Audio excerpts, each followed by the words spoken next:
Mula sa isang mayamang angkan si Ting, palayaw ni Christina. Nag-iisa lamang siyang anak na babae ni Mr. and Mrs. Fred Reyes. Sa isang malaking bahay sa loob ng Forbes Park, umuuwi ang pamilya nila dahil sa Makati lang ang kanilang mga negosyo. Sa totoo lang, dahil sa sobrang yaman nila ay santambak ang mga bodyguards nila. Mula pa pagkabata ay talagang alagang-alaga si Ting ng kanyang mga magulang. At sa katunayan ay 3 pa ang mga yaya nito nung bata pa ito. Halos hindi pinapadapuan ng langaw man lang o lamok si Ting nung bata pa ito. Kaya lumaki itong napakakinis at sobrang puti ng balat nito. Sa mga exclusive school nag-aaral si Ting mula kinder hanggang high school. Mahal na mahal ni Ting ang kanyang mga magulang, lalo ng kanyang daddy, dahil halos lahat ng hilingin niya ay sinusunod nito. Sa ngayon ay ganap na dalaga na si Ting ay talaga namang mapagkakamalan mong artista. Marami na nga siyang tinanggihang alok na mag-artista at marami na rin namang humihikayat sa kanyang sumali sa mga beauty contest dahil sa angkin niyang ganda at taas na 5'7". Ngunit simple lang kasing babae si Ting sa kabila ng mga katangian niyang ito. Napakabait niyang anak at maunawain din sa mga tauhan ng kanyang daddy. Katatapos lang magdibo ni Ting noong isang linggo at ginanap ito sa isang sikat na hotel sa Makati na kung saan ay halos puro prominenteng taong dumalo.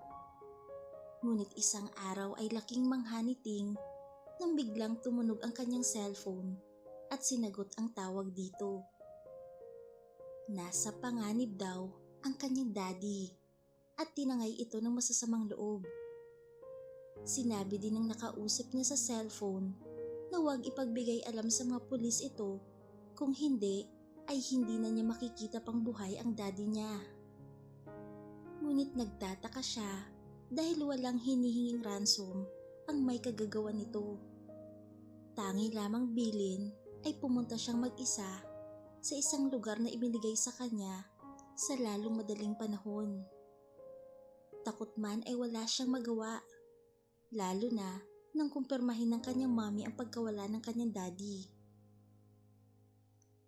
Tanging sinabi niya sa mami niya na pauwi na siya at naging buong pa siya ni Ting na sundin ang utos ng kumidnap sa daddy niya.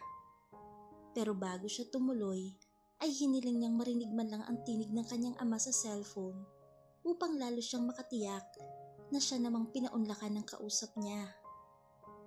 Narinig ni Ting ang pag-ungol ng kanyang daddy na tanda na ito ay pinapahirapan.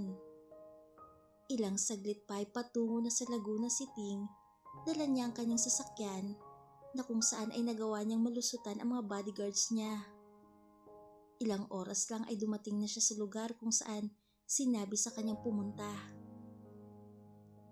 Medyo masukal ang lugar at kaunti lang ang mga bahay. Maya-maya pa ay may isang van na pumarada sa tabi ng sasakyan niya at bumaba ang isang nakabonit na lalaki at sapilitan siyang pinababa sa sasakyan niya at tinulak papasok sa van. Nangangatog ang buong katawan ni Ting ngunit talagang wala siyang magawa sa sitwasyon. Nilagyan ng takip ang mga mata niya at bumiyahe uli sila ng halos 1 oras pa.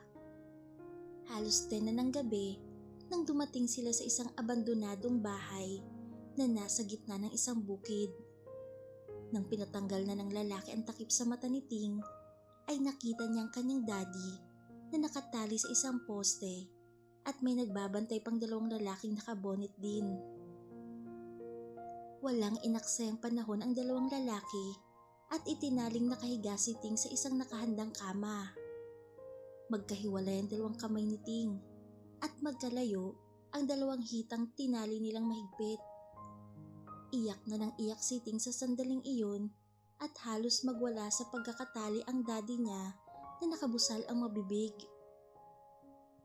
Nagsimulang magsalita ang isang lalaki at kinausap sila ng daddy niya. Don Freddy, narito na ang iyong magandang anak para saklolohan ka. Habang nagtatawanan ang mga kalalakihan, ay nagsalita ang isa dito.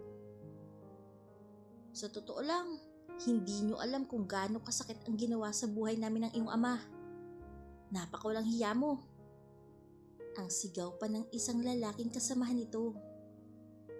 Napakabait ng aming ama't ina para gawan mo ng karumaldumal na krimen.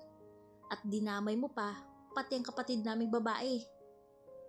Sabi ng isa sa lalaking lumuluha habang galit na galit.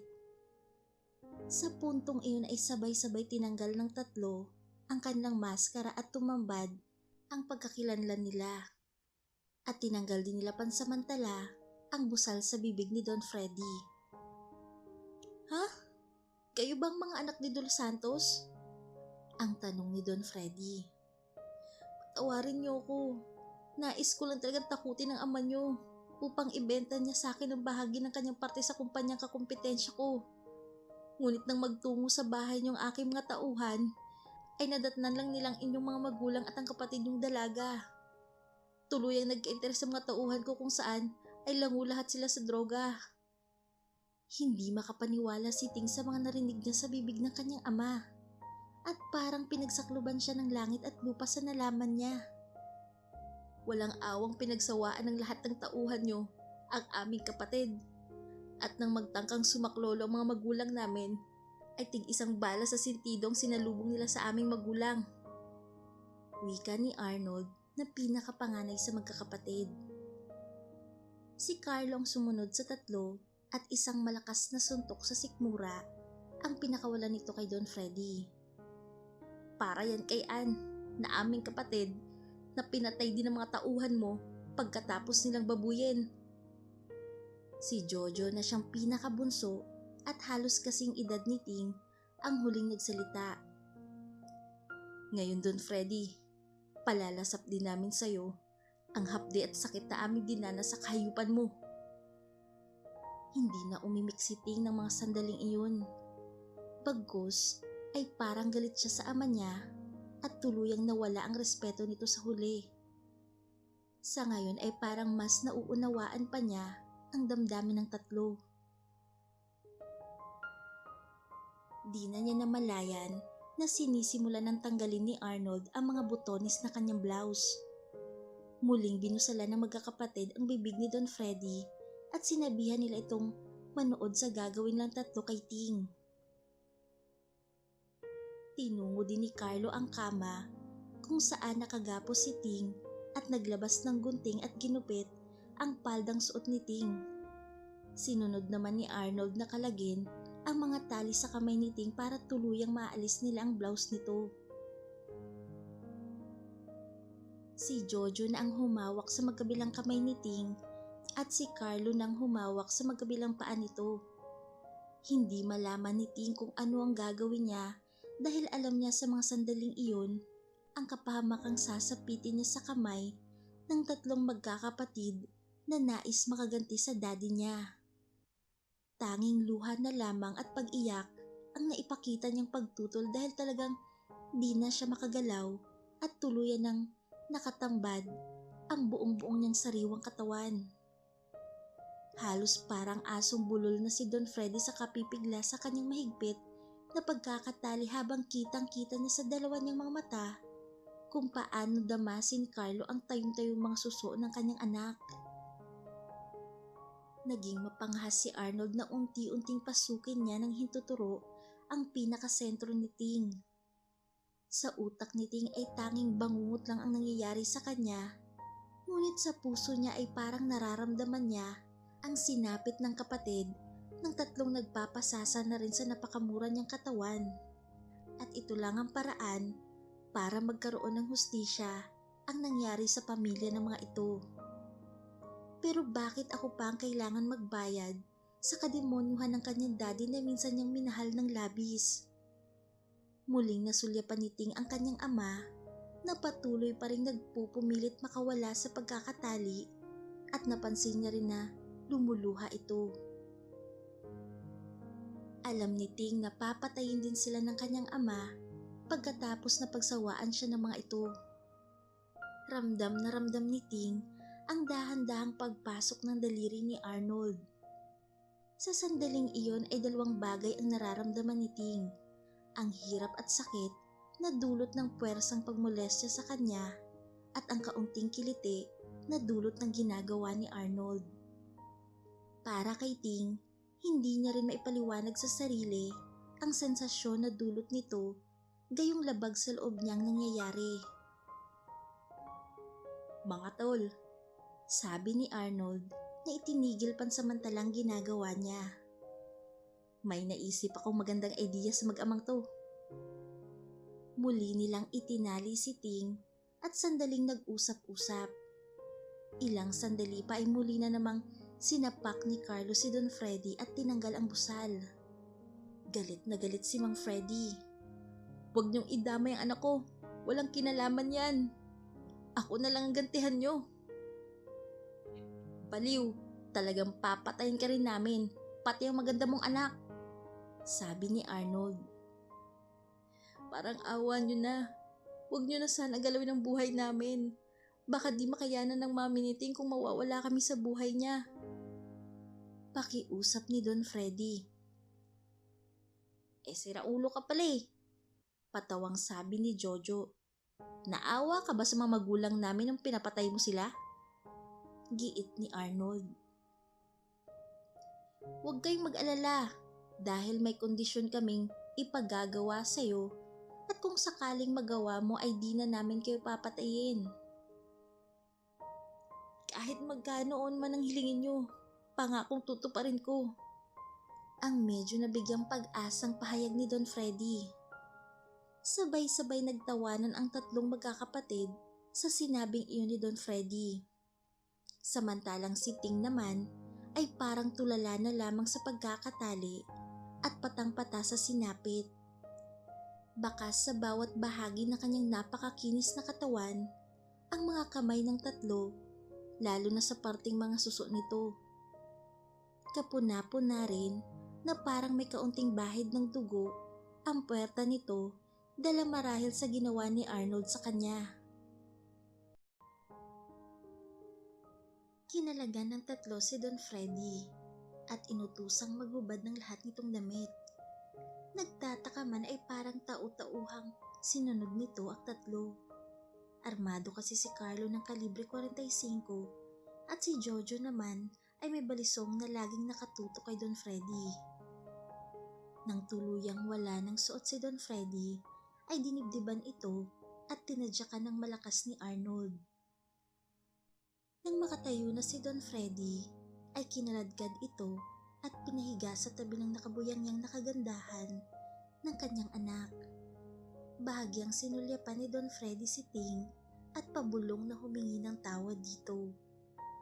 Parang bingi si Ting at patuloy pa rin nakatulala. "Sige na, Don Freddy, patungan mo ng anak mo." "Ha? Hindi ko magagawa yan," pagtutol ni Don Freddy.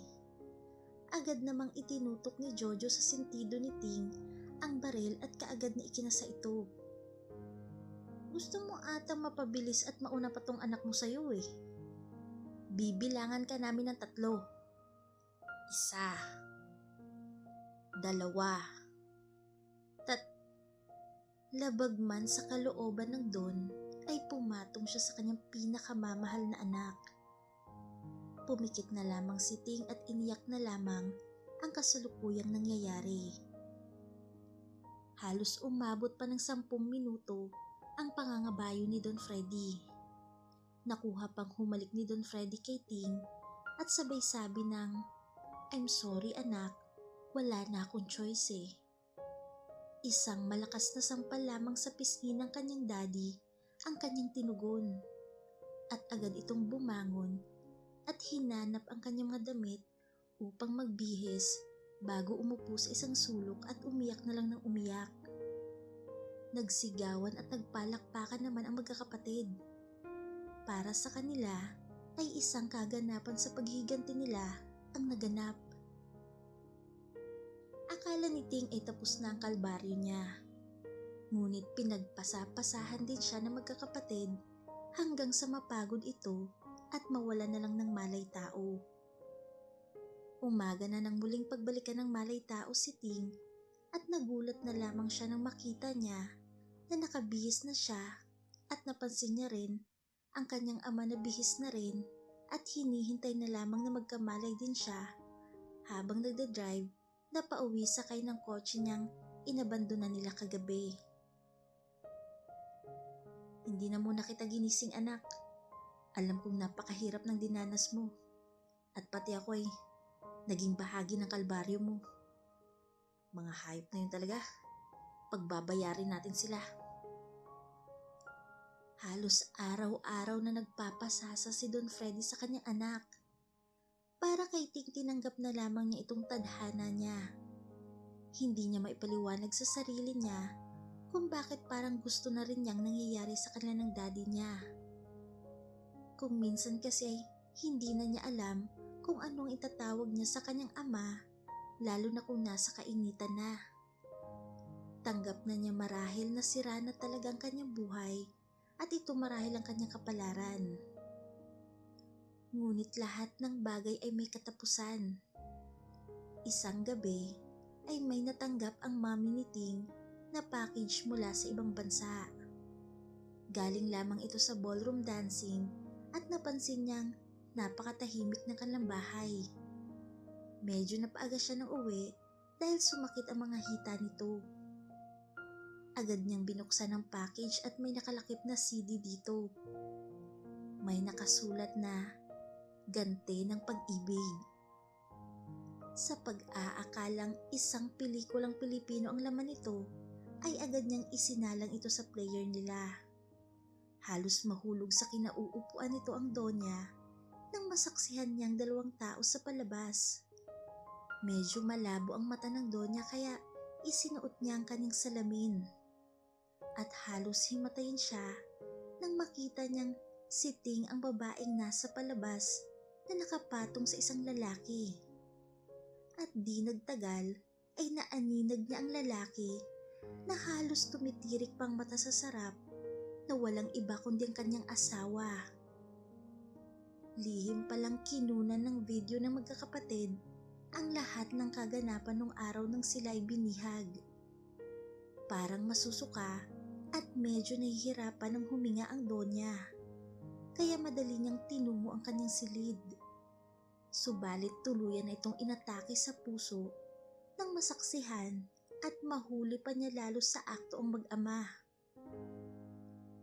Agad na bumangon ang dalawa at nagbihis upang dalhin sa ospital ang Donya. Ngunit huli na. Namatay din ang Donya.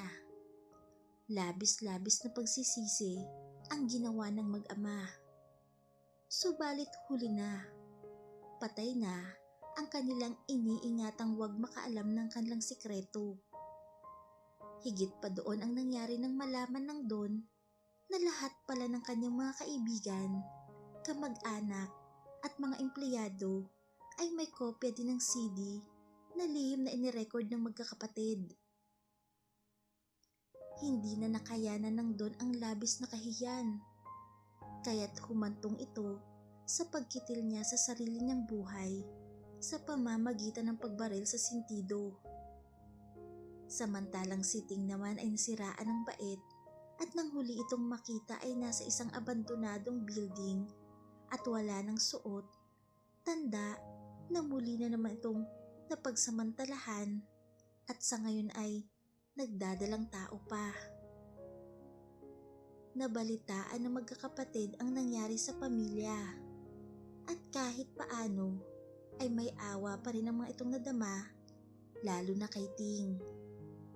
Ngunit sa tuwing maaalala nilang sinapit ng pamilya din nila sa utos ni Don Freddy, ay sila mismo nang nagsasabing sapat lang ang ganti ng pag-ibig para sa kanila.